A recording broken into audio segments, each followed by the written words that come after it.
ஒரு மனிதன் மரணித்து விட்டால் அவனை உறவினர்கள் எல்லாம் தூக்கிச் செல்கிறீர்கள்.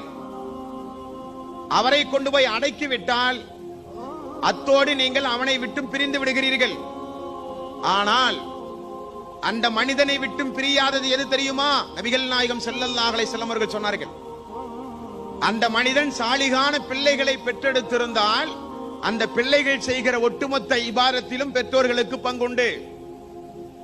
அந்த மனிதன் உயிரோடு வாழ்ந்திருக்கிற காலத்தில் கிணறு வெட்டுதல், பள்ளிவாசல் கட்டுதல் போன்ற நிரந்தரமான நன்மைக்குரிய காரியத்தை செய்திருந்தால் உலகத்திலே வாழுகிற மக்கள் அதில் பயன்பெறும் காலமெல்லாம் அதிலும் உங்களுக்கு பங்குண்டு. நாயகம் ஸல்லல்லாஹு அலைஹி வஸல்லம் அவர்கள் சொன்னார்கள், மரணித்து போன நபர்களுக்கு நாம தொழுதா அந்த கூலி அவர்களுக்கு கிடைக்காது, நாம நோன்பு வச்சா அந்த கூலி அவர்களுக்கு கிடைக்காது, நாம தர்மம் செஞ்சா அந்த கூலி அவர்களுக்கு கிடைக்காது. அவரவர்களுக்கு உரிய கூலி அவரவர்கள் உலகத்தில் வாழும் போது செஞ்சுக்கணும்.